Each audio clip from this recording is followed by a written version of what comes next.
Bienvenidos al canal de David Roll, Política, Viajes y Libros para Extraterrestres.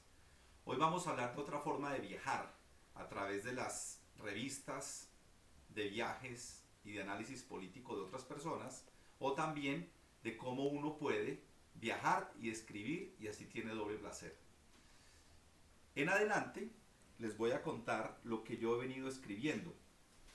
Eso sí, les pido que por favor se suscriban al canal y que pongan like y además que traten de mandarle estos videos a otras personas.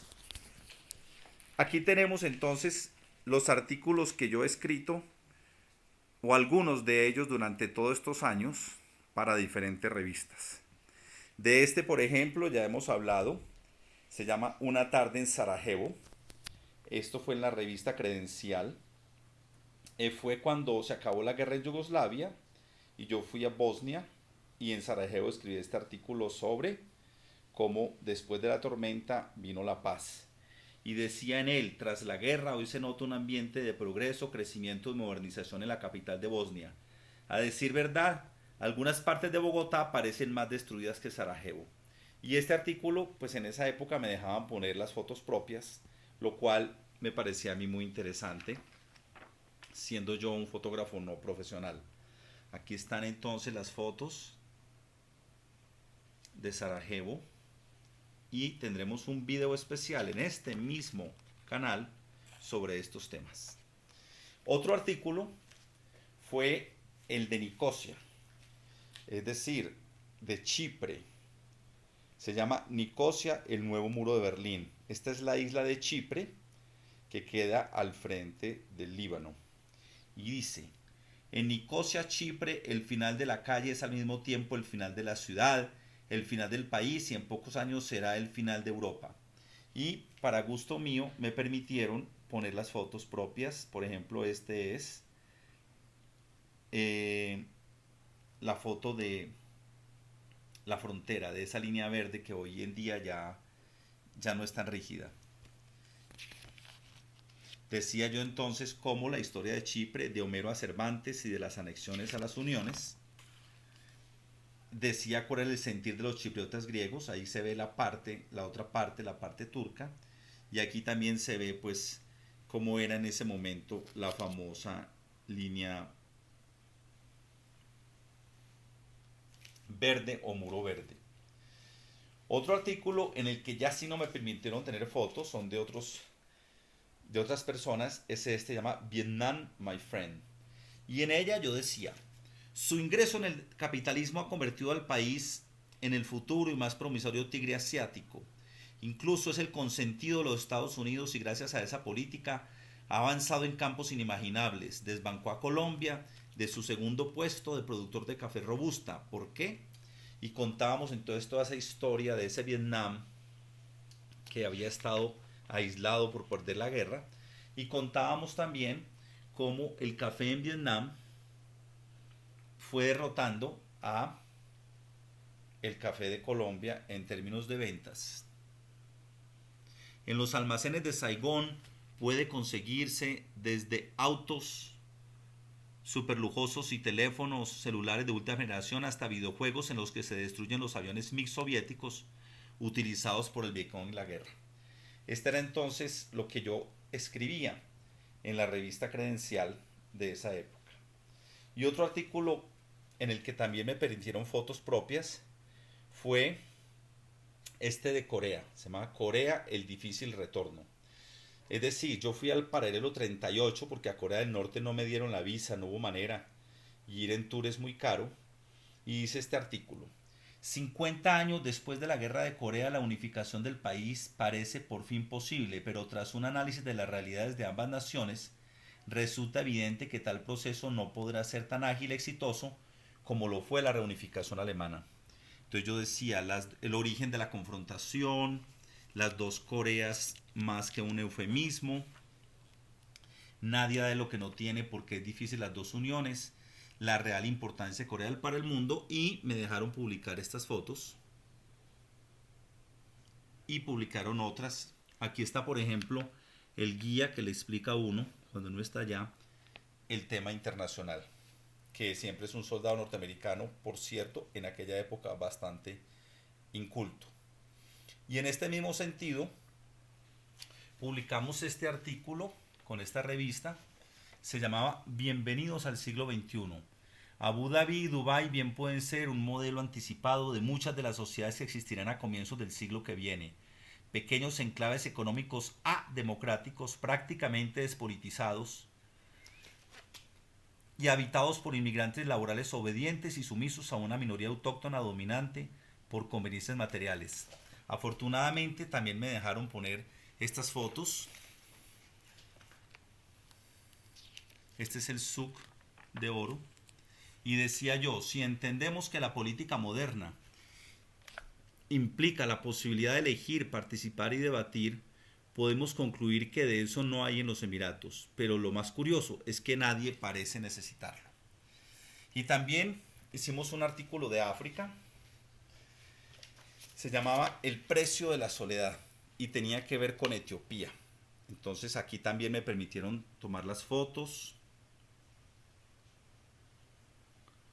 Como la gente, por ejemplo, lee el periódico gratis afuera del periódico porque es un país muy pobre. Algún autorretrato de Etiopía, el Palacio Presidencial, la universidad. Y lo que decía yo sobre Etiopía es lo siguiente: el precio de la soledad.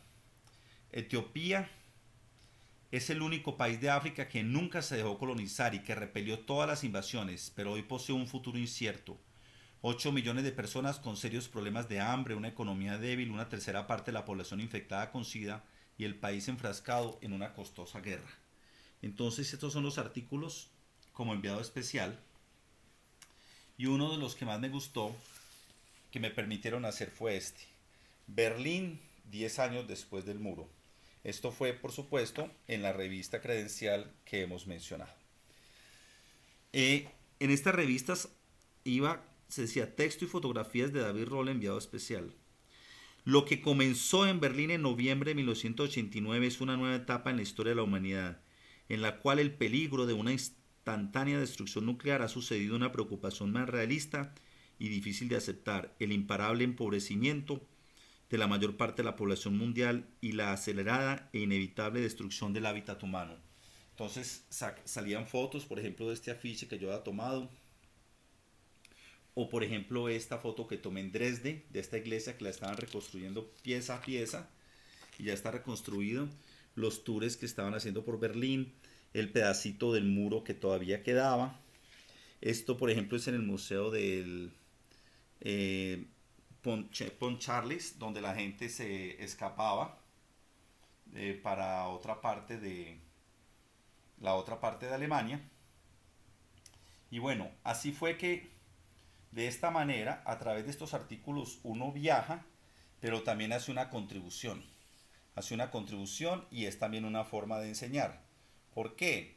Porque entonces uno ya puede hacer artículos como estos y que los pone para sus alumnos. Yo tengo una asignatura que se llama Viejos y Nuevos Conflictos en el Nuevo Orden Mundial después de la Guerra Fría en la Universidad Nacional de Colombia, en la Facultad de Derecho, Ciencias Políticas y Sociales, y esa asignatura tiene este tipo de lecturas.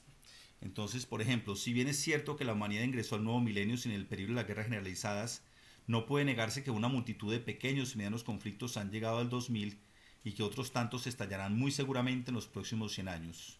Entonces, aquí hablábamos de eso, de los conflictos que vienen, pero en otro artículo con Enrique Serrano, ambos fueron con Enrique Serrano, hablábamos de esto que llama la paz que heredamos, mostrando cómo, a diferencia de lo que piensa todo el mundo, de que estamos en un mundo en guerra, hemos estado en un mundo en paz a partir de 1991 relativamente. Decíamos entonces, el acoso profuso y permanente de información a que están sometidos los ciudadanos, combinado con las obsesiones milenaristas, han creado una imagen apocalíptica y conflictiva del mundo que nos espera. Pero lo cierto es que los grandes conflictos que existían a comienzos de este siglo han sido prácticamente resueltos y los surgidos durante el mismo han ido encontrando cauces razonables de solución.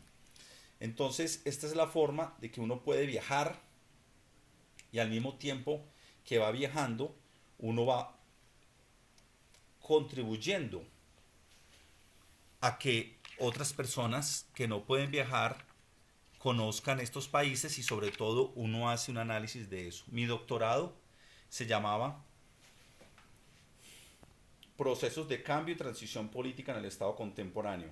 Entonces lo que yo hice fue coger esas enseñanzas que había tenido y aplicarlas. En otro video contaremos cómo empezar estos artículos y también para analizar cuestiones como las de América Latina. Este fue otro análisis en los 90. El reeleccionismo en América Latina, un fantasma recorre el continente. Así pues, esta es la forma en la que también se enseña ciencia política, en la que se viaja de otras maneras, en la que se le enseña a los estudiantes a partir de los viajes y que uno vuelve a viajar nuevamente releyendo sus propios artículos. Por favor, suscríbase al canal, póngale like, mándelo a sus amigos y sobre todo hágame comentarios. Y si quiere que le envíe los links de estos artículos, con mucho gusto lo haré si me lo solicitan a la página, al Facebook, al Instagram